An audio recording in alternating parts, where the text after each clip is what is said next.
దేవుని పరిశుద్ధమైన నామమునకు మహిమ కలుగును గాక. హల్లెలూయా. ఈనాటి దినాన దేవుడు మరలా మనందరినీ ప్రభు సముఖం ఎందుకు చేర్చినందుకు ఆయన నామమునకే సమస్త మహిమ ఘనత ప్రభావం కలుగును గాక. ఏర్పాటు చేసిన కుటుంబీకులకు రత్న గారి బాబుజీ గారికి వారి బిడ్డలకు ఇక్కడికి వచ్చిన వారి కుటుంబీకులందరికీ రక్షకుడైన యేసుక్రీస్తు నామములో నా నిండు వందనాలు తెలియజేస్తున్నాను. సంబంధించిన దావిచంద్ర కూడా విశ్వాసులైన వారికి పేరు పేరున నిండు వందనాలు తెలియజేస్తున్నాను. అమ్మా అందరికీ వందనాలు. దేవుని యొక్క సన్నిధానంలో ఈ రాత్రి మన ప్రియులు రత్న గారు వారికి ఇచ్చిన కుమారుడు నానిబాబు ఇచ్చిన భార్యను బట్టి దేవుని గణపరచడానికి జ్యోతి వారికి ఇచ్చిన కుమారుని బట్టి ఈరోజు ఎంతమంది వచ్చారు. ఎవరిని బట్టి ఇక్కడికి వచ్చామంటే ఈయన ఎక్కడ ఉన్నాడు? వాళ్ళ నాన్నమ్మ గారి దగ్గర ఉన్నారు, వాళ్ళ అమ్మమ్మ గారి దగ్గర ఉన్నారు. ఆ గొర్రెని బట్టి దేవుని గణపరచడానికి మనం అందరం వచ్చాం పిల్లల. అందుకని కీర్తనకారుడు ఒక మాట పలుకుతారు, బాలురు యొక్క చంటి పిల్లల యొక్క స్తుతుల మూలాన దేవుడు గొప్ప దుర్గాన్ని దేవుడు స్థాపించి ఉన్నారట. హల్లెలూయా, హల్లెలూయా. నిజంగా దేవుని యొక్క పరిశుద్ధమైన సముఖంలో మనం అద్భుతమైన సాక్ష్యం విన్నాం. మనం అందరం కూడా ఆలకించాము, సంఘం అంతా కలిసి కూడా ప్రార్థన చేశాము. దేవుడు ఎంతైనా గొప్పవాడు. తన అడుగు వారికి, వేడుకున్న వారికి, మొర్రపెట్టే వారికి ఆయన తప్పక సమీపంగా ఉంటానని వాక్యంలో ప్రభు వారు చెప్పారు. ఆయనకు మొర్రపెట్టే వారికి, ఆయనకు నిజంగా మొర్రపెట్టే వారికి యెహోవా సమీపముగా ఉన్నాడని భక్తుడు సెలవిస్తున్నాడు. అదేవిధంగా దేవుడు ఈ కుటుంబానికి కూడా ప్రతి నిమిషం ప్రతి క్షణము కూడా సమీపంగా ఉండి ఈరోజు వారికి అధికమైన సంతోషాన్ని, వారు అనుభవించిన దుఃఖము కంటే అధికమైన సంతోషాన్ని దేవుడు వారికి ఇచ్చారు. దేవునికి మహిమ కలుగును గాక. హల్లెలూయా, హల్లెలూయా. దేవుని వాక్యంలోనికి మనం వెళ్ళే ముందు చిన్న మాట ప్రార్థన చేసుకుని ముందుకు వెళ్దాం. ప్రేమ నమ్మకం గల మా తండ్రి, పరిశుద్ధుడా, సర్వాధికారి, నిత్య జీవాధిపతి దేవా, ఈ రాత్రి వేళ మరలా నీ సన్నిధానంలో చేరి నీ పాదముల చెందుకు వచ్చి నీ వైపు చూస్తూ ఉన్నామయ్యా. నీ ప్రియులు తండ్రి ప్రభువా రత్న గారిని, బాబుజీ గారిని ప్రేమించిన కుమారుడు నాని బాబు, అలాగే ప్రభు సహోదరి జ్యోతిని బట్టి వారికి అనుగ్రహించిన చక్కటి బహుమానమయ్యా, మీరు అనుగ్రహించిన కుమారుడిని బట్టి నీకు స్తుతులు అర్పిస్తున్నాం. ఇదిగో ఇంతవరకు సాక్ష్యం ద్వారా నీ నామాన్ని గణపరిచారు. వందన. నీ మేలు గొప్పవి, మీ రుణం మేము తీర్చలేము దేవా. నీ వాక్యము ద్వారా ఇంకనూ కుటుంబాన్ని దీవించండి, మమ్మల్ని కనికరించండి. మీకే స్తుతి, మహిమ, ఘనత, ప్రభావం అర్పిస్తున్నాం. ఎందుకో తండ్రి, నీ వాక్యంలో మీరు చెప్పినట్లుగా కృతజ్ఞత అనేది మీరు కోరుకున్నది, మీరు కోరుకున్న అర్పణ ప్రభువా. మేలు చేసి మేలు చేసిన మీరు మేలు పొందుకున్న వ్యక్తిని అడిగారయ్యా. ఆ 9 మందిని ఎక్కడా అడిగారు ప్రభువా. నిజమే, మీరు చేసిన మేలు బట్టి మనిషి దగ్గర నుండి ఆశించింది ధనము కాదు, ఏది కాదయ్యా, కృతజ్ఞత కలిగిన హృదయం. ఈరోజు కూడా అంటే హృదయం కలిగి ఈరోజు చెల్లిస్తున్న ప్రత్యేకమైన కృతజ్ఞత స్తుతి మొక్కబడి కూడికను మీ పాదాల చెంతగా అర్పిస్తున్నాం. ఈ అర్పణ మీరు స్వీకరించండి. తద్వారా ఈ కుటుంబంలో చేరి వచ్చిన బిడ్డలను మీరు దీవించమని దీనుడిగా నిలబడ్డాను. నీ వాక్యము ద్వారా మా అందరితో మీరు మాట్లాడమని, మీరే ఘనపరచబడమని రక్షకుడైన యేసుక్రీస్తు నామములో ఈ ప్రార్థన అడిగి వేడుకొని పొంది ఉన్నాము మా పరమ తండ్రి. ఆమేన్. Praise the lord. దేవునికి మహిమ కలుగును గాక. ఎన్ని కష్టాలు కలిగినను నన్ను కృంగరిసే బాధలను, ఎన్ని కష్టాలు కలిగినను నన్ను కృంగరిసే బాధలను, ఎన్ని నష్టాలు వాటిల్లినా ప్రియ ప్రభువే నా పరిహారి. ఎన్ని నష్టాలు కలిగినను ప్రియ ప్రభువే నా పరిహారి. యేసే నా పరిహారి, ప్రియ యేసే నా పరిహారి. నా జీవిత కాలమెల్లా ప్రియ ప్రభువే నా పరిహారి.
దేవునికి స్తోత్రం కలుగును గాక.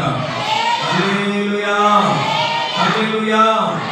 కీర్తనకారుడు అయిన భక్తుడు ప్రియులారా, తాను రాసిన కీర్తనలో ఒక మాటను మనము ధ్యానించుకుంటే ఏ విధంగా భక్తుడు మాట్లాడుతూ ఉన్నారు. ఒక్కసారి దేవుని వాక్యం నుండి దేవుని వాక్యాన్ని ధ్యానించే ముందు ఒక మాట మనం ధ్యానించుకుందాం. 39వ యెషయా గ్రంథము 18వ వచనంలో ప్రవక్త ఈ విధంగా మాట్లాడుతున్నారు. యెషయా గ్రంథం 39వ అధ్యాయము 18వ వచనం. అందరూ శ్రద్ధగా దేవుని వాక్యమును పరిశీలన చేయాలని మనం చేస్తున్నాం. 10 నిమిషాలు 39వ అధ్యాయము 18వ వచనంలో భక్తుడు యెషయా ఈ విధంగా మాట్లాడుతున్నారు. దేవుడు ఈ విధంగా యెషయా భక్తులతో మాట్లాడుతున్నారు. చదవాలి త్వరగా. 39:18 యెషయా గ్రంథము, ఇర్మియా గ్రంథము, ఇర్మియా ప్రవచన గ్రంథము 39వ అధ్యాయము 18వ వచనం, చివరి వచనం అండి. 39వ అధ్యాయం 18వ వచనం.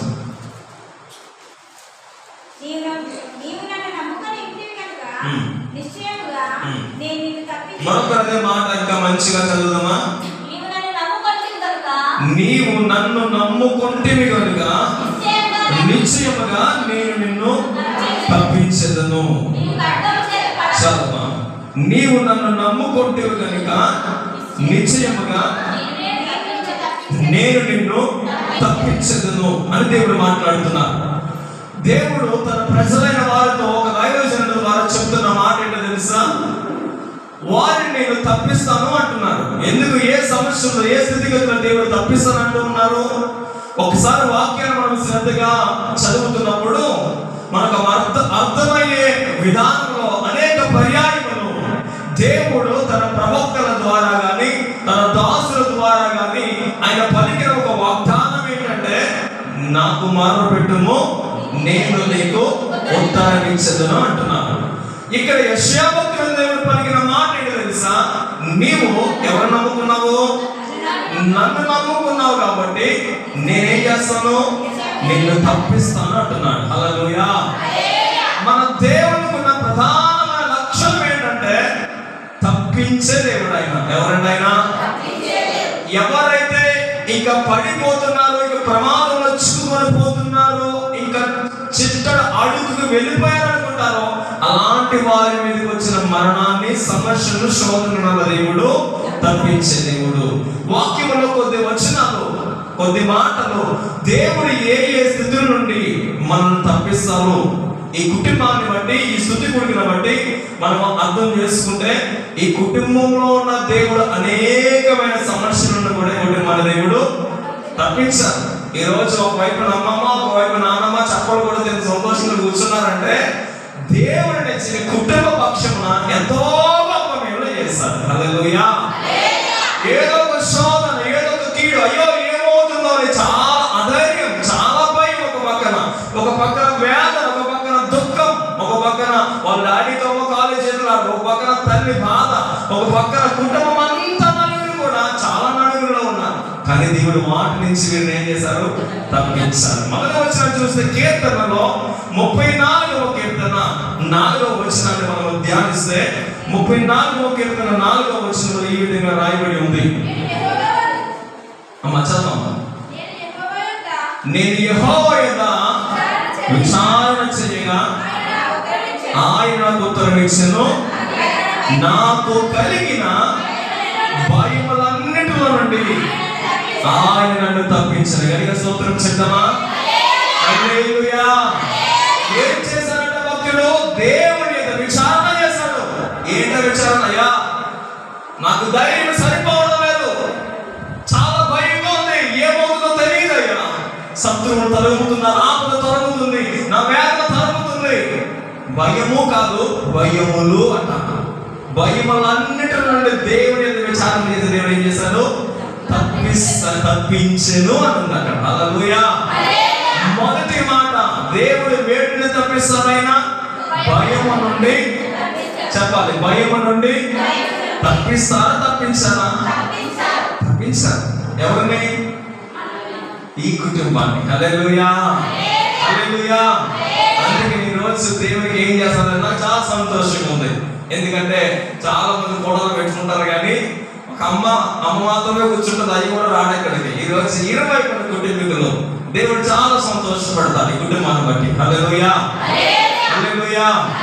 నిజంగానే యెహోషువ భక్తుడు చెప్తాడు, మీరు ఎలా దేవుని ఆరాధించినా నేను నా కుటుంబం మాత్రము యెహోవానే. మరి ఈ రోజే కాదు, ప్రతి ఆదివారం కూడా కుటుంబం అంతా కలిసి దేవుని ఆరాధించాను కాక. హల్లెలూయా. చాలా సంతోషమైన పని. మొదటిగా దేవుడు దేన్ని తప్పించారు? మనిషి దగ్గరికి వెళ్ళి, ఒక వ్యక్తి దగ్గరికి వెళ్ళి, డాక్టర్ గారు నాకు చాలా భయం, ఏంటమ్మా కూర్చోమ్మా అంటాడు. ఎందుకంటే నీకంటే ఎక్కువ డాక్టర్కి భయం. ఏ పొరపాటున ఏం చేసినా సమస్య నా మీదకని. మన దగ్గర చాలా మంది మంచిగా ఉంటారు, కానీ థియేటర్కి వెళ్ళిన తర్వాత పొరపాటున చెప్పండి జరగకూడదు చేశాడు అనుకోండి, అతను చాలా శ్రద్ధగా ఉంటారు. చాలా ఏది కూడా మనసులో పెట్టుకోరు రోజు. కానీ మన దేవుడు అయితే భయము నుండి తప్పించే దేవుడైనా. హల్లెలూయా. ఎందుకు దేవుడు భయం నుండి తప్పిస్తారు అంటే ఆయనను మనం నమ్ముకున్నాము కాబట్టి. హల్లెలూయా.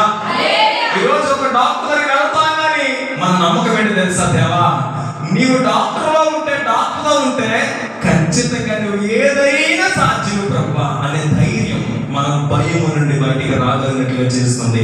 హల్లెలూయా. నిజంగా చెప్తున్న మాట, చాలా సార్లు మేము వీడియోస్ కానీ లేకపోతే తల్లిదండ్రులు చెప్పినప్పుడు కానీ, చాలా మంది చెప్తున్నప్పుడు కానీ వింటున్న మాట, అన్నిటికంటే దేవుడు ఒక స్త్రీకి ఇచ్చిన ఒక విధంగా దీవెనే. ఏంట దీవెన? నొప్పులతో ప్రసవ వేదన అనేది. నొప్పులతో అంటే మరణాన్ని జయించడమేనట. దేన్ని జయించడము? మరణించి తిరిగి రావడమేనట. హల్లెలూయా. అదే టైంలో ఆ స్త్రీ, గర్భవతుల స్త్రీ, భయంకరమైన టెన్షన్, భయంకర ప్రెషర్. ఒక అమ్మ చెప్పింది, యేసు ప్రభువుని ఇలాగే సిరివేశారేమో అనుకున్నారు. నాకు అమ్మ, ఎలాగా ఇంత బాధ యేసు ప్రభువు సిలువలో పడ్డారేమో అనుకున్నాను. నేను చెప్తున్నాను ప్రేమ వాళ్ళారా, ఆ సమయంలో కూడా దేవుడు ఆ భయము నుండి తప్పించాలి. ఈరోజు ఉన్నతమైన బహుమానాన్ని దేవుడి కుటుంబానికి అనుగ్రహించాలి. హల్లెలూయా. దేవుని నమ్ముకున్నాం కాబట్టి దేవుడు మొదటగా వేడిని తప్పించాడు. మనిషిని వెంటాడుతుంది భయమే. ప్రతి నిమిషం, ప్రతి దినం, ప్రతి క్షణం మనిషిని భయం తరుముకుంటూ వస్తుంది. భయం నుంచి తప్పించే వారు మనుషులు కాదు, ధనము కాదు, మరి ఏది కాదు, మనం నమ్ముకున్న యేసుక్రీస్తు ప్రభువారు. హల్లెలూయా. ఒక వ్యక్తి అడవులో వెళ్ళిపోతున్నాడు. అడవులో వెళ్తుండగా తల్లి చెప్పింది, డేవిడ్ లివింగ్స్టన్ కి, గొప్ప దైవజనుడు, నానా నువ్వు అడవులో వెళ్తున్నావు, ఇదిగో ఈ కానుక నీ చేతిలో ఉంచాలంట. ఎందుకమ్మా ఈ కానుక? ఎందుకంటే ఈ కానుకను తీసుకుని వెళ్ళి అతడు స్కాట్లాండ్ దేశంలో ఉన్నతమైన మంచి మర్యాద, మంచి అన్ని వెసులుబాటు కలిగిన దేశంలో అతడు జన్మించాడు, పెరిగాడు. కానీ అమ్మ తల్లిదండ్రులు మొక్కులు పడిన బట్టి ఆఫ్రికా దేశంలో అరణ్యంలో దేవుని వాక్యమును ప్రకటించడానికి వెళ్తున్న అతనికి తల్లి పిలిచి కానుక పెట్టి, ఈ కానుక ఎందుకు తెలుసా? నువ్వు ఆ ప్రాంతానికి వెళ్ళగానే ఆ ప్రాంతంలో ఒక యవ్వనస్తున్న, ఆ ప్రాంతం తెలిసిన వ్యక్తి నీతో పాటు కూడా ఈ డబ్బులు ఇచ్చి నీవు ఏం చేయాలి? నీతో పాటు ఉంచుకోవాలి. ఎందుకంటే అతనికి ఇవన్నీ కూడా తెలుసు, నీకు ఎలా వెళ్ళాలో, ఏ అవసరం ఉపయోగపడతారండి. తల్లి చెప్పిన ధనం తీసుకుని కూడా ఆఫ్రికాకి వెళ్ళిన తర్వాత అడవిలో ప్రయాణిస్తుండగా అక్కడ ఒక వ్యక్తికి, అయ్యా నీకు ధనం ఇస్తాను, నాతో వస్తానంటే ఆ యవనస్తులు కూడా 23 సంవత్సరాల వయసులో ఈ డేవిడ్ లివింగ్స్టన్ మాస్టర్ గారు కూడా వెళ్ళడం ప్రారంభించాడు. వెళ్ళేసరికి ఒక్కసారిగా సముద్రానికి ఎలుగు వంటి వీరి మీద దాడి చేయడానికి వచ్చింది. వెంటనే ఈ యవనస్తులు ఏం చేసా, ఈ మాస్టర్ గారిని ఎలుగు బట్టి నుండి, ఆ తాడి నుండి కోడ ఉండి చేయి పట్టుకుని అతనికి తెలుసు కాబట్టి వాటి నుండి తప్పించాడు. ఈ రోజు మనం దేవుని చెయ్యి పట్టుకుంటేనే భయము నుండి మనం తప్పించబడతాము ప్రియులారా. ఈ దేవుని నమ్ముకుంటేనే, దేవుని వెంబడిస్తేనే ప్రభువారు పలికిన మాట ఇర్మియా గ్రంథంలో, నీవు నన్ను నమ్ముకున్నావు. ఎవరు నమ్ముకున్నావు? ఎవరిని? ఆయన అంటున్న మాట, నీవు ఎవరి మీద ఆధారపడలేదు, నీవు నన్నే నమ్ముకున్నావు కాబట్టి నేను నిన్ను భయము నుండి తప్పించాను. రెండవ మాట అదే కీర్తన గ్రంథం 18వ అధ్యాయము 18-19 చదువుదాం. అదే కీర్తన గ్రంథంలో 18-19 అపకాలమందు వారు నా మీదికి రాగా యెహోవా నన్ను ఆదుకొనెను, విశాలమైన స్థలమునకు ఆయన నన్ను తోడుకుని వచ్చెను. నేను ఆయనకు ఇష్టడును కనుక ఆయన నన్ను తప్పించెను. దేవునికి మహిమ కలుగును గాక. అపకాలమందు వారు నా మీదికి రాగా యెహోవా నన్ను ఆదుకున్నాడు. రెండవ మాట, ఎక్కడి నుంచి దేవుడు వీరిని తప్పించారు అంటే, ఇక్కడ భక్తులైన ప్రియమైన వారులారా, దావీదు గారు చెప్తున్న మాట, శత్రువుల నుండి దేవుడు నన్ను తప్పించాడు. హల్లెలూయా. మొదటి మాట, దేవుడి నుండి దేవుడు తప్పించారు, భయము నుండి తప్పించారు. రెండవ మాట, శత్రువుల నుండి దేవుడు తప్పించారు. ఎప్పుడు? వారికి నా మీదకి వచ్చినప్పుడు. అక్కడ రాయబడిన మాట, వారు నా మీదకి రాగా ఎవరు ఆదుకున్నారు?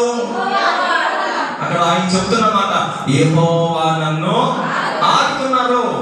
ఆయన 19వ చివరిలో ఆయన నన్ను తప్పించెను. ఆయన నన్ను తప్పించను. వేటి నుండి తప్పించారు? శత్రువు నుండి దేవుడు తప్పించారు. ఎవరు శత్రువు? ప్రధాన శత్రువు ఎవరంటే అపవాది. ఈ రోజు మధ్యాహ్న సరుకు ప్రాంతాల గురించి మాట్లాడడం. అపవాది మనుషులను కృంగదీస్తున్నాడు. మానసికంగా ఆలోచన మీద ఒక ఆలోచన మనిషి బీపీ డౌన్ అయిపోయేలా చేస్తుందట. ఒక ఆలోచన మనిషి యొక్క బాధ ఎక్కువైనా చేస్తుందట. ఒక ఆలోచన మనిషి కృంగిపోయేలా చేస్తుందట. అందుకే అపవాది ఎప్పుడు కూడా, ఈ శత్రువు ఎప్పుడు కూడా ఎక్కడ దెబ్బ కొడతాడంటే ఆలోచన మీదనే దెబ్బ కొడుతూ ఉంటుంటాడు. ఏమవుతుందో తెలియదు, ఎలా ఉంటుందో తెలియదు. అయ్యో డాక్టర్ సోమో ఇది మాట చెప్తున్నారు, బిడ్డ చూస్తే నలిగిపోతుంది, ఏంటి ఎలాగా అన్న ఆలోచన మీద శత్రువు ఇంకా దెబ్బకొట్టినప్పుడు ఒక విధమైన ఏం చేయలేని బాధ. చూడండి, చాలా మంది ఒక సమస్య వచ్చినప్పుడు, ఒక వార్త తెలగానే చాలా మంది కళ్ళు తిరిగి అన్ని కనబడిపోతున్నారు. అవునా కదా? ఉన్నారా ఎవరైనా ఇక్కడ? క్రైస్తవులు అందరు కదా? దేవునికి స్తోత్రం కలిగింది కాక. ఎందుకని తెలుసా? ఆలోచన. అపవాదైన సాతానుడు కూడా ప్రతి వ్యక్తిని, ప్రతి మనిషిని, ప్రతి మనసును కృంగ తీయాలని ఆలోచన మీదనే దెబ్బ కొట్టుకుంటాడు. వాడు ఇప్పుడు కూడా నా దేవుడైతే చెప్పమన్నా, నువ్వు భయపడకు, అది కదా అన్నాడు. ఆయన చెప్పిన మాట ఏంటి? నువ్వు భయపడకు. ఎర్ర సముద్రం ముందున్నా భయపడకు అంటున్నాడు. ఎరుక కోటల ముందున్నా భయపడకు, గొల్యాతు ముందున్నా భయపడకు, భయంకరమైన దురాత్మ శక్తులతో పీడింపబడుతున్నా భయపడకు అన్నాడు. యేసు ప్రభువు ఎలాంటి రోగం, ఎలాంటి సమస్యతో ప్రజల దగ్గరికి వచ్చిన యేసయ్య పలికిన మాట ఒకటే, నమ్మిక మాత్రం ఉంచు, దేవుని కార్యాన్ని చూస్తాము, భయపడకము అన్నాడు ఆయన. హల్లెలూయా. కానీ అపవాదైతే మనలో భయమును ఇంకా ఇంకా ఇంకా ఇంకా ఇంకా పెంచుతుంటుంది. పిల్లల నేను చెప్తున్న మాట గ్రహించాలి. రెండవది, మన దేవుడు శత్రువు నుండి మనలను ఎవరు తప్పించగలరు? నేటి కాలంలో ఎవరి శత్రువులో ఎవరి మిత్రువులో కూడా మనం గుర్తించలేకపోతూ ఉన్నాము. అవునంటారా కాదంటారా? కానీ శత్రువుల నుంచి ఎవరు తప్పిస్తారో తెలుసా? మనమైతే గ్రహించలేము. ఆయన జ్ఞానము, ఆయన ఆలోచన, ఆయన కాపుదల మన ఊహ కంటే అధికమైనది. అందుకే రెండవ మాట, ఆయన శత్రువుల నుండి కూడా. శత్రువు పని ఏంటో తెలుసా? ఒక వ్యక్తిని పడగొట్టాలి, ఒక వ్యక్తిని పాడు చేయాలి, ఒక వ్యక్తిని నాశనం చేయాలి, ఒక వ్యక్తిని ఎలాగైనా వాడిని కృంగ తీయడమే అపవాది యొక్క పని. కానీ మన దేవుని పని ఏంటో తెలుసా? శత్రువు మన మీదకి వచ్చినప్పుడు వాడి నుండి మనలను తప్పించడమే. హల్లెలూయా, హల్లెలూయా. నిజమేనండి. అందుకే భక్తులు ఒక పాట రాశాడు, నా శత్రువులు నా మీదకి రాగా ఎవరు తప్పించారట? ఎవరు తప్పించారట? దేవుడే తప్పించి. ఆ భక్తుడు 23వ కీర్తన దావీదు అంటాడు, ఆ శత్రువుల ముందే నాకు విందు భోజనము సిద్ధపరిచాడట. హల్లెలూయా, హల్లెలూయా. ఈరోజు రెండవ మాట, ఈ కుటుంబంలో కూడా ఎంతగానో కృంగదీయాలని, నిజంగా చాలా బలహీనత కావచ్చు, లేదా చాలా విధాలైన అశాంతి కావచ్చు, కుటుంబం అపవాది గురి చేశారు. కానీ నా దేవుడు ఇన్వాల్వ్ అయి పట్టించుకుని అపవాది యొక్క కోరను దేవుడు విరిచి వేశాడు. హల్లెలూయా. రెండవ మాట, దేవుడు వెంటనే తప్పిస్తారండి. శత్రువుని దేవుడు తప్పించెను అని ఉంది. మీరు ఆ మాట చెప్పాలి. వీటిని తప్పించెను, తప్పించెను. మూడవ మాట మనం చూసి 2వ కొరింథీ పత్రిక 1వ అధ్యాయము 8 నుంచి 10 వచనాలు. 2వ కొరింథీ పత్రిక 1వ అధ్యాయము 8 నుండి 10 వచనాలు. మనము ఆ 3 వచనాలు ఒకసారి చదువుదాం.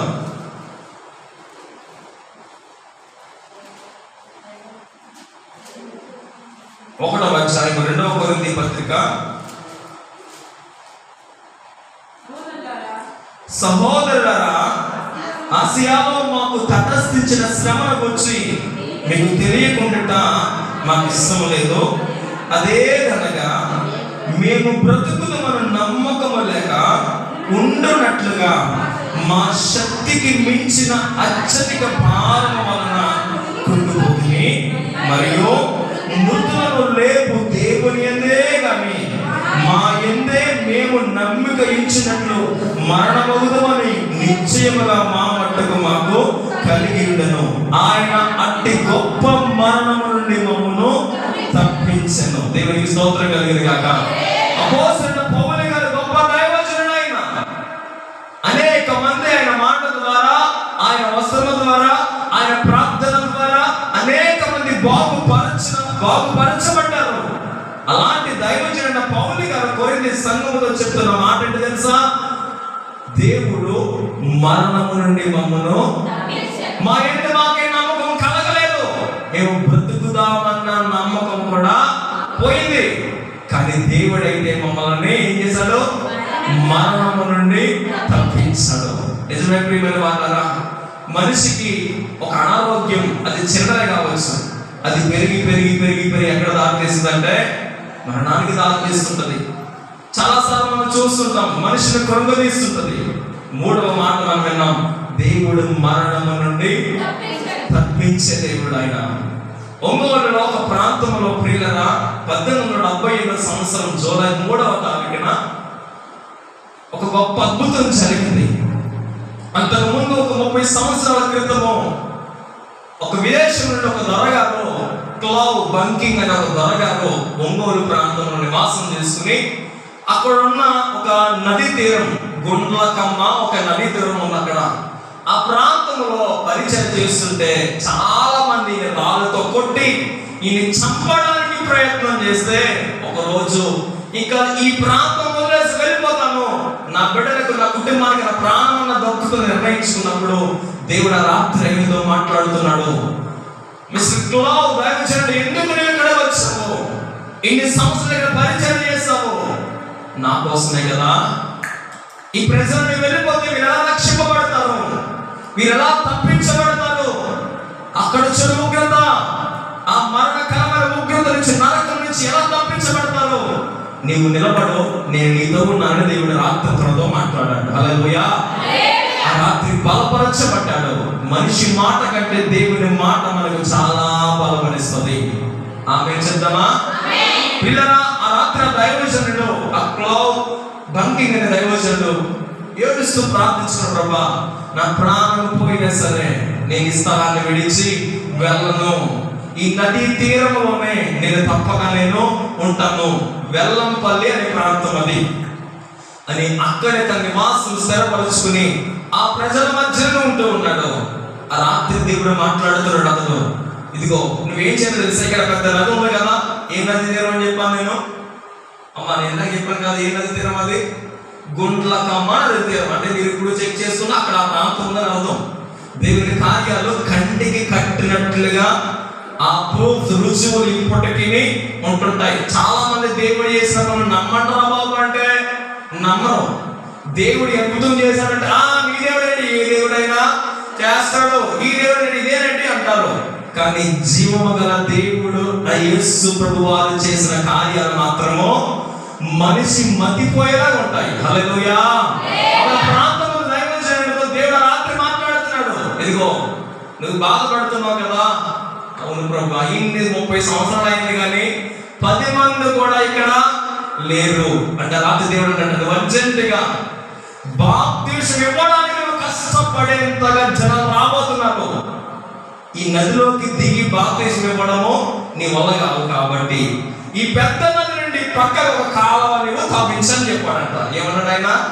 ఈ పెద్ద నది నుండి పక్కన ఒక కాలువ నువ్వు తప్పించాలి ప్రభు. ఈ కాలువ సరిపోదు కదా, దీన్ని మళ్ళీ అలాగే వేరుగా నదిలో కలపాలి కదా, చిన్న పని కాదు కదా.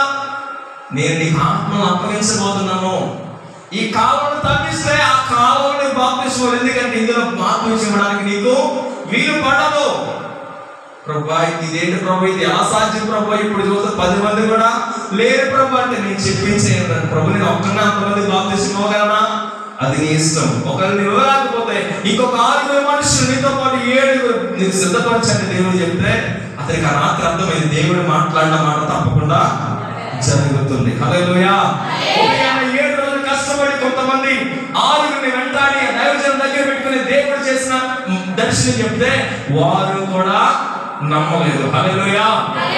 వారు కూడా నమ్మలేదు. కానీ అయ్యగారు చెప్పిన మాటను బట్టి వీళ్ళు ఏం చేశారంటే అతనితో పాటు మోకరించి ప్రార్థన ప్రారంభించారు. ఇప్పుడు మాస్టర్ గారు చెప్పారు నెమ్మదిగా, దేవుడు ఒక పని చేయమన్నాడు, ఆ పని చేయాలి. ఏంటయ్యా? ఇక్కడ పెద్ద కాలువ దేవుడు. వాళ్ళందరూ అన్నారు, ఇతనికి ఏదో పిచ్చి పట్టిందిరా, ఎలా తవ్వేస్తావు ఇది ఇంత పెద్ద నది నుండి అంటే, ఈయన వెళ్ళి అక్కడ పని వారి ద్వారా మొత్తం తగ్గించేశాడు. తగ్గించి వారం అవుతుంది, ప్రార్థన చేస్తున్నాడు. అక్కడ ఏ దర్శనం ఒక విశ్వాసం కూడా రాలేదు. 2 వారాలు అయింది, ఒక విశ్వాసం కూడా. 3 నెలలు అయింది, ఒక విశ్వాసం కూడా రాలేదు. పిల్లరా 5వ నెలలో ఒకే ఒక విశ్వాసం వచ్చింది తన దైవజనుడి దగ్గరికి. ఎంతమంది?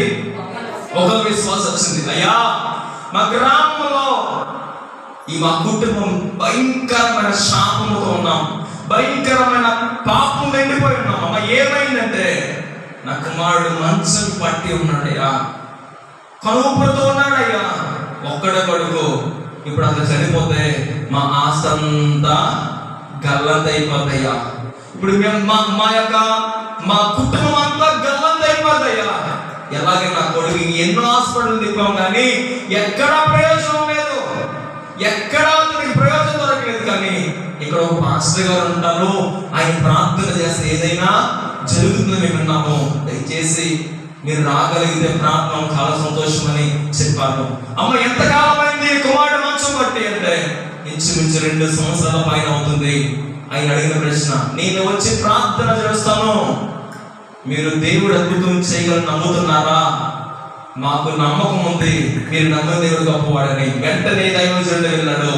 ఆ దైవజనుడు ఆ వెల్లంపల్లి అనే గ్రామంలో వెళ్ళి అక్కడికి వెళ్ళి ప్రార్థన చేసి ఇంటికి రాగానే ఊరు పాస్ అయ్యాక నడుచుకుంటూ వస్తున్నారు. గడిగా చాలా హల్లెలూయా. ఆ ఊరంతా పాస్ అయ్యాక వస్తున్నారంట. ఏంటో అర్థం కాలేదు. వచ్చి పాస్ కింద నిల్చుంటే వెనక 6 పాస్ అయ్యా ఏం చేశారు, అక్కడికి వెళ్ళి ఏమి ఇచ్చారు, వాళ్ళకి ఏం మంది ఇచ్చారంటే అప్పుడు చెప్పారంట, యేసయ్య రక్తం అతని మీద ప్రోక్షించుకొచ్చానని చెప్పారంట అతడు. హల్లెలూయా. అప్పుడు దేవుడు పలికిన మాట జ్ఞాపకం వచ్చింది. ఆ ఊరి వారు యేసు ప్రభు నిజమైన దేవుడిని మీరు ఒప్పుకుంటున్నారా? ఎంత గొప్ప అద్భుతము ఊరంతా కళ్ళ ముందు చూసిన తర్వాత ఒప్పుకోకుండా ఎలా ఉండగలము? యేసయ్య హృదయం విశ్వసిస్తున్నారా? యేసయ్యే మా దేవుడు, యేసయ్య మా గ్రామ దేవతలందరూ ఒప్పుకున్నారు. అదే లైన్ లో 2222 మంది ఈయన తవ్వించిన ఆ కాలంలో రాత్రి బాప్తిసం పొందుకున్నారు. పిల్లరా హల్లెలూయా. దేవుడు చేసిన కార్యములు, దేవుడు మాట్లాడిన మాట తప్పక నెరవేరుతుంది. అందుకే ఆయన చేసిన కార్యాలు కంటికి కనబడవు, చెవికి వినబడవు. మరణ ఛాయలో ఉన్న కుమారుడు బ్రతికాడు. అందుకే 2వ మాట మనం ఏమన్నామని 3వ మాట, దేవుడు మరణము నుండి తప్పిస్తాడు. మరణము నుండి తప్పించే దేవుడు. 4వ మాట యెషయా గ్రంథము 12వ అధ్యాయం 16వ వచనం, యెహెజ్కేలు ప్రవచన గ్రంథము 12వ అధ్యాయము 16వ వచనం. త్వరగా సహకరించండి. యెహెజ్కేలు గ్రంథము 12వ అధ్యాయము 16వ వచనాన్ని చదువుదాం. అయితే నేను యెహోవానే ఉన్నానని అన్యజనులు తెలుసుకున్నట్టు తాము చేరిన అన్యజనులలో తమ హేయకృత్యములన్నిటినీ వారు వివరించి తెలియజెప్పుటకై ఖడ్గము చేత కూలకుండను, క్షామమునకు చావకుండను, తెగులు తగలకుండను నేను వారిలో వారిని తప్పించను. దేవునికి మహిమ కలుగును గాక. యెహెజ్కేలుతో దేవుడు మాట్లాడుతున్న మాట, నేను దేవుడినని ఈ ప్రజలు తెలుసుకున్నట్లు వారిని వేటిని తప్పిస్తానన్నాడు ఆయన? ఖడ్గము నుండి, క్షామము నుండి, తెగులు నుండి. వేటి నుండి? ఖడ్గము, క్షామం అంటే కరువు, మూడవది తెగులు. తెగులు నుండి, అనారోగ్యము నుండి నేను వారిని తప్పించేదను. నిజంగా ఒక విషయాన్ని బట్టి మేము చాలా సంతోషపడుతుంటాం. చాలాసార్లు చాలా మంది దేవుడు చేసిన ఉపకారాలు ఏం చేస్తున్నారంటే, నా బిడ్డ నువ్వు మర్చిపోకంటే నా దేవుడే నేను మర్చిపోతాను అంటారు వీళ్ళందరూ. దేవుడి ఇచ్చిన ఉపకారాలను చెప్పాలి. దేవుడి ఇచ్చిన ఉపకారాలను ఏం చేయకూడదు? మర్చిపోకూడదు. దేవుని వాక్యం చెప్తుంది, ఆయన చేసిన ఉపకారములలో దేనిని మరువకము. దేనిని అంటే అది చిన్నదైనా పెద్దదైనా దేనిని కూడా మర్చిపోకూడదు. చాలాసార్లు మర్చిపోతున్నారు. కానీ నాకు తెలిసినంత వరకు అర్థం కాదంటే, వారు ఏ స్థితి నుండి రక్షణ పొందుతున్నారో, ఏ సందర్భంలో వారు దేవుడు ఎరిగారో, ఎట్టి స్థితిగతుల్లో దేవుడు వారిని బ్రతికించారో అది ఇప్పుడు కూడా జ్ఞాపకం చేసుకున్నారు వాళ్ళు. దేవునికి స్తోత్రం కలుగును గాక. హల్లెలూయా. నిజమేనండి. ఈరోజు ఆనాడు దేవుడు రక్షణ ఉండకపోతే ఈరోజు ఈ స్థితి లేదు, ఈ హోదా లేదు, దేవుడికి ఏది లేదు. దీన్ని ఏమంటారంటే కృతజ్ఞత అంటారు. హల్లెలూయా, హల్లెలూయా. నిజమే. వారు రీసెంట్ ఒక సాక్ష్యం కూడా చెప్పారు, ఎంత తిరిగినా కూడా దానికి నయం లేదు, కానీ నా దేవుడైతే గొప్ప అద్భుతం చేశారు. చెప్తున్నాను, ప్రతిదీ కూడా దేవుడు ఏం చేశారంటే ప్రతి అనారోగ్యం నుండి ఏం చేశారట? తప్పించెను. హల్లెలూయా. ఇశ్రాయేలు ప్రజలకు ఏ అనారోగ్యం రాలేదంటారా? జ్వరం రాలేదంటారా? విష జ్వరాలు వచ్చాయంట వాళ్ళకి. తాపకరమైన సర్పాలు కరిచేవట. అయినా దేవుడు వారిని తప్పించాడు. హల్లెలూయా. నాలుగో మాట, దేవుడు వీటిని తప్పిస్తారండి, తెగులు నుండి తప్పిస్తారు. అంటే అనారోగ్యము నుండి దేవుడు తప్పిస్తాడు ఆయన. హల్లెలూయా. మొదటి మాట ఏంటండి? మొదటి మాట భయము నుండి తప్పించాడు. రెండవది శత్రువు నుండి తప్పించాడు. మూడవ మాట మరణము నుండి తప్పించాడు. నాలుగవ మాట తెగులు నుండి తప్పించారు. ఒకసారి దేవుని చెప్పలు పడుతుంది. దేవుని చెప్పాలి. హల్లెలూయా. ఇన్ని సందర్భాలను దేవుడు తప్పించాడు కాబట్టి పాస్టర్ గారి వందనాలు, సంఘారి వందనాలు, పెద్దబాబు వందనాలు, ఆమేన్ అంటే సరిపోతుందా? అమ్మ సరిపోతుందా? మరి ఏం చేయాలి? మొదటి దశలోనిక పత్రిక 5వ అధ్యాయంలో 18వ వచనం దేవుడు పలికిన మాట, ప్రతి విషయమునందు కృతజ్ఞతాస్తుతులు మీరు చెల్లించండి, ఇది దేవుని చిత్తము అన్నాడు ఆయన. ఎవరి చిత్తం? అంటే ఈ రాత్రి ఈ స్తుతులు చెల్లించడం అనేది ఎవరి చిత్తాన్ని నెరవేరుస్తున్నాం? ప్రభు వారు నేర్పిన ప్రార్థనలో ఒక అంశము, నీ చిత్తము పరలోకమందు నెరవేరినట్లు భూమి యందు కూడా. ఇది యేసు ప్రభు వారికి ఇష్టమైన ప్రార్థన. అది కృతజ్ఞత అనేది ఒక డాక్టర్ ఇంపాసిబుల్ అన్నప్పుడు దేవుడు పాసిబుల్ అన్నాడు ఆయన. ఒక డాక్టర్ అసాధ్యం అన్నప్పుడు మన యేసయ్య సాధ్యపడి చూపించాడు. ఆ దేవునికి ఎంతగా రుణపడి ఉండాలండి చెప్పాలి. ఒక 5,000 చెత్త రుణం తీరిపోతుందా? 1,00,000 రూపాయల రుణం తీరిపోతుందా? నువ్వు 10 లక్షలు కట్టినా డాక్టర్ నా వల్ల కాదమ్మా సంతకం పెట్టామంటాడు ఆయన. నేను పెట్టను సార్ అంటే నువ్వు ఎక్కువ బయటికి ఎంటేస్తాడు ఆయన. కానీ ఏ సంతకం లేకుండా మన యేసయ్య మనకి గ్యారెంటీ ఇస్తున్నాడు ఆయన. హల్లెలూయా. 1 రూపాయి కూడా కట్టకుండా దేవుడు ముందు బిల్లు కడితేనే లోపల చెప్పాలమ్మా. మనకి ఏమైనా డిస్కౌంట్ కన్సెషన్ ఉంటాయా? విగ్రహం ఏముండదు. కానీ మన యేసయ్య అయితే ఎంత ప్రేమ గల దేవుడు ఆయన, ఎంత ప్రేమ గల దేవుడు బిడ్డలారా.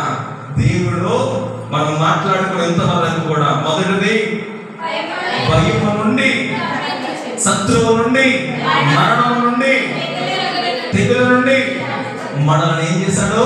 తప్పించిన దేవునికి అవసరమైన ఒకే ఒకటి కృతజ్ఞత. హల్లెలూయా, హల్లెలూయా. అందుకనే కొలసీ పత్రిక 3:17లో పొద్దున్న పౌలు గారు మాట్లాడుతున్న మాట ఏంటో తెలుసా ప్రియులారా? కృతజ్ఞత గురించి పౌలు మాట్లాడుతూ కొలసీ సంఘముతో, ఒక సంఘముతో పౌలు మాట్లాడుతూ ఈ మాట చెప్తూ ఉన్నాడు. 3వ అధ్యాయం 17వ వచనంలో, మాట చేత గాని క్రియ చేత గాని మీరు ఏం చేయాలంటే, మీరు ఏది చేసిన దేవునికి కృతజ్ఞతాస్తుతులు చెల్లించుచు సమస్తమును యేసయ్య పేరట చేయాలి. ఎవరి పేరట? మనిషి కాదు. క్రెడిట్ మేలు పొందిన తర్వాత మానవులకు ఆ దేవునికి చెందవలసిన మహిమ గాని ఘనత గాని ఏ వ్యక్తికి దక్కకూడదు, అది దేవునికే చెల్లాలి. ఈయనేమన్నా మీరు మాట మాట్లాడినా, క్రియ చేత కానీ, మాట చేత కానీ ఆ కృతజ్ఞతాస్తుతులు ఏం చేయాలట? చెల్లించుచు. ఎవరికి? తండ్రి అయిన దేవునికి చెల్లించుచు సమస్తమును ఆయన పేరట చెయ్యాలి. హల్లెలూయా. చెప్తున్న మాట, దేవుడు చేసిన మేలు అయిపోయింది, ఇక వదిలేయడం కాదు ప్రియులారా. ప్రతి మాట ద్వారా కానీ, క్రియ ద్వారా కానీ కృతజ్ఞతను కనపరచాలి. ఎందులో కనపరచాలి? క్రియ ద్వారా కనపరచాలి. ఇది ఈ రోజు ఎలా కూర్చున్నాం కదా, ఎవరు చూస్తున్నారు మనలను? ఎవరు చూస్తున్నారు? మన మధ్య యేసయ్య లేడంటారా? ఇది క్రియతో కూడిన కృతజ్ఞత. హల్లెలూయా, హల్లెలూయా. ఇదొక్కటే కాదు, ఒక అర్పణ, క్రియతో కూడిన కృతజ్ఞత. ప్రేమ, క్రియతో కూడిన కృతజ్ఞత. దేవుడు చేసిన మేలు తలంచకుండా క్రియతో కూడిన కృతజ్ఞత. నలుగురిని పిలిచి, ఇదిగో నా దేవుడు నా జీవితంలో ఎంత అద్భుతము చేస్తాడు, ఎవరు చేయలేని మేలు నా యేసయ్య నాకు చేశాడని నలుగురికి వినబడేలా చెప్పడము కూడా క్రియతో కూడిన కృతజ్ఞతే. హల్లెలూయా. అందుకని 97వ కీర్తనలో 2వ వచనంలో భక్తుడు ఈ విధంగా మాట్లాడుతున్నాడు. 97వ కీర్తన 2వ వచనంలో కృతజ్ఞతల గురించి చెప్తూ చదవమా. కృతజ్ఞతాస్తుతులతో ఆయన సన్నిధికి వచ్చేదము, కీర్తనలు పాడుచు ఆయన పేరట సంతోషగానము చేయదు. ఒక నిమిషం గ్రహించాలి. ఎలా రావాలి దేవుని సన్నిధికి? సంతోషంతో. వాళ్ళ నాన్నగారి ముఖం వెలిగిపోతుంది ఒక పక్క, వాళ్ళ అమ్మమ్మ ముఖం, అందరి ముఖాలలో కనిపిస్తుంది రోజు. దేవుని మందిరానికి ఎలా రావాలట? సంతోషముతో దేవునికి కృతజ్ఞతల స్థితిలో చెల్లించాలట. సంతోషముతో కృతజ్ఞతలు దేవునికి చెల్లించాలి. దేవుని మందిరానికి రావాలి. 2వ వచనం మొదటి లైన్లో. అంతేకాదు, ఎలా దేవుని మందిరానికి రావాలని మేము వచ్చినట్టున్నాడు? కృతజ్ఞతాస్తుతులతో. ఒక నిమిషం ఆగాలి. ఇక్కడ ఎక్కడికి? ఎక్కడికి వచ్చేదేమో? ఎవరి సన్నిధికి? దేవుని సన్నిధికి. ఎలా రావాలట? కృతజ్ఞతాస్తుతులతో. నా దేవుడు నా కుటుంబంలో నన్ను ఎంతగానో జ్ఞాపకం చేసుకున్నాడు. భక్తుడు అంటాడు, అయ్యా నీవు నన్ను జ్ఞాపకం చేసుకున్నటకు ఏ మాట వాడినయ్యా, 100 మందిపై అధికారం అంటున్నాడు. ఒక్క మాట పలుకయ్యా, నీవు నా ఇంట్లో అడుగు పెట్టడానికి నేను అర్హును కాదయ్యా. ఈరోజు మహానుభావులు ఎంత బతుకులాడుకున్నా దేవుని మందిరంలో అడిగేస్తాను. దేవునికి స్తోత్రం కలిగిన కాక. హల్లెలూయా.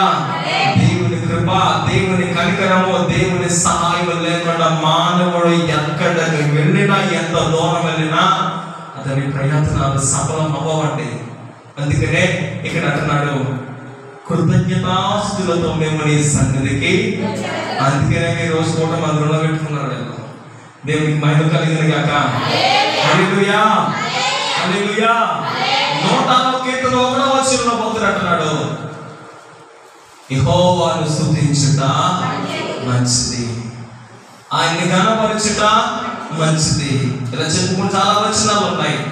మొదటి దినవృత్తాంతములు 16వ అధ్యాయం 8వ వచనం. ఈ మాట చదివించి ముగిస్తాను. మొదటి దినవృత్తాంతముల గ్రంథము 16వ అధ్యాయము. మొదటి దినవృత్తాంతములు 16వ అధ్యాయము యెహోవాకు కృతజ్ఞతాస్తుతులు చెల్లించుడి, ఆయన నామమును ప్రకటన చేయుడి, ఆయన కార్యములను జనములలో తెలియచేయుడి. ఒక మాట ఇక్కడ భక్తుడు పడుతున్నాడు, ఆయన నామమును ప్రకటన చేయుడి. ఎవరి నామమును? యెహోవా దేవుని నామమును ప్రకటన చేయమని చెప్తున్నాడు. ఏ విధముగా? ఆయనకు స్తుతులు తెలియచేస్తూ. ఎవరికి? ఒక రాజు తీసుకున్న నిర్ణయం ఇది. ఒక దేవుడు మేలు చేస్తున్నప్పుడు రాజైనా మంత్రులైనా ఉన్నవాడైనా లేనివాడైనా ఏ సాకు చెప్పడానికి వీలు పడనే పడదు. ఒక కుష్ఠ రోగు దగ్గర నుంచి కూడా దేవుడు ఆశించింది ఏంటండి? చెప్పండమ్మా, ఏం ఆశించారు ఆయన? కృతజ్ఞతే కదా. అతని ధర్మం అడిగాడా? ఈరోజు దేవుని బిడ్డలుగా ఈ రాత్రి దేవుడు మన దగ్గర నుంచి కూడా కోరేది ఒక్కటే, ఏ హృదయము? కృతజ్ఞత హృదయం. ఈరోజు కుటుంబం అంతా దేవుని సన్నిధానంలో చేరి ప్రభువుని గణపరిచి దేవుని నామని చూస్తూ ఉన్నారు. దేవుడి నిజంగా చాలా సంతోషపడతారు. దేవుడు ఆశించేది ఈ కృతజ్ఞత. ఇక్కడతో ఆగిపోయేది కాదు. ఇది మన ప్రాణం ఉన్నంత వరకు. ఇందాక పాట పాడారు కదా, నా ప్రాణము ఉన్నంత వరకు మరచిపోలేనయ్యా. పడమా? నా ప్రాణము ఉన్నంత వరకు మరచిపోలేనయ్యా. నా ప్రాణము ఉన్నంత వరకు మరచిపోలేనయ్యా. ఏంటది? మేలులోని మేలులు మరచిపోలేనయ్యా. మేలులోని మేలులు మరచిపోలేనయ్యా. నా ప్రాణము ఉన్నంత వరకు. ఆమేన్.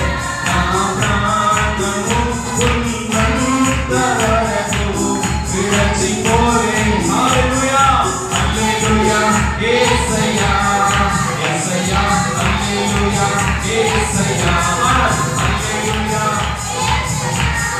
యేసయ్యా, హల్లెలూయా, యేసయ్యా, హల్లెలూయా, యేసయ్యా, యేసయ్యా, హల్లెలూయా, యేసయ్యా.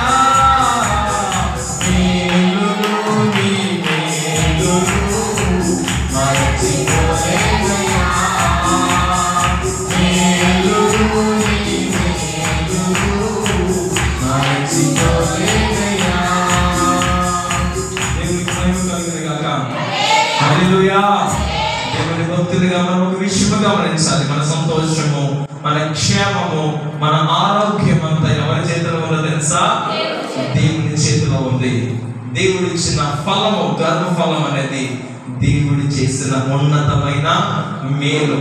నిజంగా ఈ కుటుంబంలో దేవుడు ఆస్తులు అనుగ్రహించారు. వీళ్ళకి ఏమనుగ్రహించారు చెప్పండి?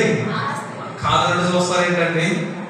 ఆస్తిని దేవుడు కొంటే దొరికే ఆస్తి కాదు, ఇది దేవుడు ఇచ్చిన ఆస్తి. హల్లెలూయా, హల్లెలూయా. ఇచ్చిపోనండి. అందుకనే భక్తుడు అంటాడు కదా, గర్భఫలము ఇచ్చే. అమ్మ జ్యోతి నాకు తీసుకోండి. దేవుడికి ఏం చేశాడు? చేతిదార తెచ్చి వారి చేతిలో పెట్టాడు. హల్లెలూయా. ఈ ఆస్తిని మీరు ఏం చేయాలి? జాగ్రత్తగా చెప్పాలి, జాగ్రత్తగా దేవుళ్ళలో పెంచాలి. అప్పుడే దేవుడు ఏం చేస్తాడు? ఇచ్చిన ఆస్తిని మీరు జాగ్రత్తగానే కాపాడుకుంటున్నారు. ఈ ఆస్తి ఎక్కడ జాగ్రత్తగా ఉంటుంది తెలుసా? మీ ఒడిలో జాగ్రత్త ఉండదు. అప్పుడే తల్లి ఎత్తుకోవడం జోజో ఉంటుంది. నేను కొడుకొచ్చిన కొడుకుకి ఎందుకు వేసిందంట పాపం. ఎక్కడ ఉంది జాగ్రత్త? కొడుకొచ్చింది అంతే, చేతిలో ఉన్న పెట్టి కిందకు వేసింది. కేవలం అంటే అప్పుడు అయ్యో రెండు 9 వచ్చాను, అప్పుడు వెలుగు వచ్చిందట. పిల్లరా, మనం ఎంత కేర్ తీసుకున్నా ఇప్పుడు మన చుట్టూ కూడా మనకేమి సేఫ్టీ లేదు. దేవుడి దగ్గరే మనకేముందంటే నిజంగా సెక్యూరిటీ ఉంది, రక్షణ ఉంది. ఆ దేవుడు కృప కుటుంబానికి, ముఖ్యంగా చెడ్డ బిడ్డకు, కుటుంబీకులకు దేవుడు ఎల్లప్పుడూ అనుగ్రహించింది కాక. మీ అందరికీ వందనాలు తెలియజేస్తున్నా. అందరూ మోకరించండి, ప్రార్థన చేసుకుందాం. దైవజనుడు దేవుని ఆశీర్వాదాలు ఇస్తారు. ఇంతవరకు దేవుడు మాట్లాడిన వాక్యాన్ని గ్రహిస్తూ, ముఖ్యంగా వచ్చిన వారమైన మనము, అలాగే కుటుంబీకులు కూడా అందరూ కూడా వాక్యాన్ని పరిశీలనగా అర్థం చేసుకుని, నిజమే కదా, దేవుడు ఒక అనారోగ్యం తప్పించారు, ఒక మరణం తప్పించారు, ఒక తెగులను తప్పించారు, శత్రువులను తప్పించారు. నిజంగా ఎంతగా నా జీవితంలో దేవుడు ఎన్నో సమస్యల నుండి నన్ను తప్పించిన దేవునికి ఏమి చిరుణం తీర్చగలను. ఈ దినాన్ని సన్నిధికి వచ్చి కృతజ్ఞత అందించామయ్యా. దేవుడు ఆశించండి, దేవుడికి కావాల్సింది, నా దేవుడు ఇష్టపడేది, దేవుడి చిత్తమైంది కృతజ్ఞత, కృతజ్ఞత, కృతజ్ఞత. ఎవరు చేయలేని అద్భుతం ఇది, ఎవరు చూపలేని కృప ఇది. ఆయన చేసిన మేలును ధ్యానిస్తూ అనుదినమును కూడా పరిశీలన చూస్తూ, నిజమే నా యేసుక్రీస్తు ప్రభువు నా జీవితంలో లేవనెత్తారు, నా జీవితంలో బలపరిచారు, పడిపోయిన నన్ను పైకి లేవనెత్తారు. ఎవరు సహాయకులు లేనప్పుడు నా దేవుడు నాకు సహాయం చేస్తారన్న కృతజ్ఞత దేవుని ఎంతగానో గణపరుస్తుంది. నన్ను గణపరచు వారు నేను గణపరుస్తున్న ప్రభు వారు చెప్తున్నాడు. ప్రేమ నమ్మకం కలిగిన మా తండ్రి, మీ మహాపరిశుద్ధమైన నామములకు వేలాది స్తోత్రాలు అర్పిస్తున్నాను. ఈ రాత్రికాల సమయం ప్రియులను మీరు నిలబెట్టుకుని వీరి ద్వారా నీ సన్నిధానంలో నీకు స్తుతులు అర్పించడానికి మాకు ఇచ్చిన సమయానికి వందనాలు ప్రభువా. నిజమే దేవా, ఈరోజు మా జీవితంలో మీరు ఎన్ని సందర్భాల్లో తప్పించారో నీ వాక్యాన్ని ధ్యానిస్తుంటే మాలో కృతజ్ఞతతో నిన్ను స్తుతించకుండా ఉండలేమయ్యా. నిజమే ప్రభా, నీవు నన్ను నమ్ముకుంటేవు కనుక నేను నిన్ను తప్పించాను అని ఇర్మియా గ్రంథంలో మీరు మాకు తెలియజేశారు. అతడు నా నామం ఎరిగిన వాడు కనుక నన్ను తప్పించదను అన్నాడు దేవా. నిజమే తండ్రి, నీ నామం ఎరిగిన భక్తులైనా మీరు విడిచిపెట్టే దేవుడు కాదు తండ్రి. ఎందుకంటే మీ నామే మా బలమైన దుర్గము, అదే మా సురక్షితమైన ప్రదేశము దేవా. అక్కడే మాకు నీడ, అక్కడే మాకు తోడు, ఆనందం, సంతోషము, ధైర్యమైన. ఈరోజు కొన్ని కుటుంబం ఎంతగానో దిగులు పడినప్పుడు, ఎంతగానో దుఃఖమైనప్పుడు, ఎంతగానో భయపడినప్పుడు మీరు నిజంగా వారి భయం నుండి తప్పించిన తండ్రి మీకే స్తోత్రాలు దేవా. కుటుంబం అంతా కలిసి, బిడ్డలందరూ కలిసి ప్రభువా ఈ రోజు తండ్రి నీ సన్నిధానానికి వచ్చి మోకరించి శిరస్సు వంచి హృదయం తెరిచి నీ నామ స్మరణ చేస్తుండగా ఈ కృతజ్ఞత స్తుతులు మీ సన్నిధానంలో చేర్చుకున్నందుకు వందనాలయ్యా. ఈ స్తుతులు మీరు అంగీకరించినందుకు వందనాలు ప్రభువా. ఈ కూడిక ద్వారా వారి మీద ప్రతి కీడు, ప్రతి విధమైన తండ్రి మృతులు తొలగించమని వేడుకుంటున్నాను. ఇంకను కూడా ఈ కుటుంబాన్ని మీరు అధికముగా దీవించండి. చంటి బిడ్డ చుట్టూ కాపుదల ఉంచండి. చంటి బిడ్డ ఇంకను జ్ఞానంతో నింపండి ప్రభువా. ముఖ్యంగా ప్రభువా తండ్రి నీ బిడ్డలకు ఇచ్చిన కుటుంబాలన్నీ చేతికి అప్పగిస్తున్నాను. వారందరినీ జ్ఞాపకం చేసుకోండి ప్రభువా. నాని బాబుని కూడా జ్ఞాపకం చేసుకుని కుమారుని మీరు కనికరించండి, రక్షించండి, దీవించండి. వ్యాపారం అందరినీ దీవించు ప్రభువా. నీ కుమారుని ఇంకను బలపరచండి, ప్రతి వ్యతిరేకతను తొలగించండి దేవా. నీ సన్నిధానంలో దేవుడు నాకు నా భార్యకు మంచి కుమారుని ఇచ్చారు. నా తల్లి దేవుడు, నా అత్త దేవుడు, నా కుటుంబంలో నా దేవుడే మన జీవితం ఇంతగా హెచ్చించాడని కృతజ్ఞత కలిగిన కుమారుని నీ సన్నిధానంలో అడుగు పెట్టాడయ్యా. నీ బిడ్డను కూడా దీవించండి, నీ బిడ్డను బలపరచండి. దూర ప్రాంతం ఉన్నట్టుండగా నీ కుమారుడు చుట్టూ కావలే ఉండండి అయ్యా. రక్షించండి తండ్రి. నీ అందరికను భయమును, గౌరవమును, ఆసక్తిని కలిగి నీలో నేను కనపరిచే కృపను అనుగ్రహించండి. సహోదరి సోదరులు కూడా దీవించండి అయ్యా. బిడ్డ కూడా మంచి బలమున శక్తిని మన ఇంకనో ఆత్మీయతలో వాక్యములో బలపరచండి దేవా. తండ్రి సహోదరి సోదరికి ఇచ్చిన తండ్రిని తోబుట్టులందరినీ దీవించండి దేవా. వారి వారి కుటుంబములను, వారి వారి వ్యాపారాలు, వారి వారి పని పాటల వారిని కూడా దీవించండి, ఆరోగ్యంతో ఉంచండి. రత్న గారిని, వారికి ఇచ్చిన భర్త బాబ్జీ గారిని కూడా దీవించు ప్రభువా. వారికి ఇచ్చిన బిడ్డలను దీవించండి తండ్రి. హరిబాబుని ఇచ్చిన ప్రభువా, సహోదరి గంగని ఇచ్చిన కుమారులు లోకేశ్వర బిడ్డలు కూడా దీవించండి అయ్యా. బిడ్డలందరి పట్ల నీ కృప తోడుగా ఉంచమని ఈ దినంలో మీరు చెప్పిన వాక్యమును బట్టి ప్రభువా ఒక కృతజ్ఞత అనేది నేను గణపరుచుట, అతడు నన్ను గణపరుచున్నాడు కనుక అతన్ని గణపరుస్తున్నారు ప్రభువానికి వందనాలు. అతను నన్ను ప్రేమిస్తున్నాడు, అతను తప్పిస్తున్నాడు ప్రభువానికి వందనాలు. నిజమే తండ్రినైనా నిన్ను గణపరచమని గణపరిచే దేవుడు అయ్యా. ఇంకొన్ని కుటుంబాన్ని మీరు బలపరచండి, లేవనెత్తండి, దీవించండి, వర్ధలింపచేయండి దేవా. నీ వాగ్దానం స్థిరపరచమని వేడుకుంటున్నాను తండ్రి. నీ సన్నిధిని ఎల్లప్పుడూ వీడుతో ఉంచమని ఈ కృతజ్ఞతార్పణలన్నీ మీకే అర్పిస్తూ ఇంతవరకు ప్రభువా వాక్యం అందరినీ కూడా దీవించండి. సమస్త మహిమ ఘనత ప్రభావం మీకు అర్పిస్తూ రక్షకుడును మా ప్రభువు యేసుక్రీస్తు నామములో ప్రార్థనని వేడుకొని పొందినాము మా పరమ తండ్రి. ఆమేన్. యేసు రక్తమే సిలువ రక్తమే జయము, ప్రవేశనామకు సంపూర్ణ విజయం, భువాదికులకు లయము కలుగునుగాక. ఆమేన్. దైవజనుల ఆశీర్వాదాలు. మన పరమ తండ్రి దేవుని ప్రేమ, మనతో సజీవుడైవ్వండి ఇంతవరకు దేవుని మహిమపరుస్తున్న బిడ్డలందరినీ దీవిస్తున్న యేసుక్రీస్తు వారి యొక్క కృప, పరిశుద్ధాత్మ దేవుని యొక్క సహవాసం, ఆదరణ, కాపుదల దీవెన ఈ కృతజ్ఞత చెల్లించిన బిడ్డలకు వారి కుటుంబాన్ని బట్టి వారందరికీ గురువైన సంఘానికి మనలకు వర్తమాన శ్రీ కుమారికి సదాతోడైన కాపాడి రక్షించి దీవించి ఆశ్రయించుగాక. ఆమేన్. Praise lord. అందరికీ వందనాలు.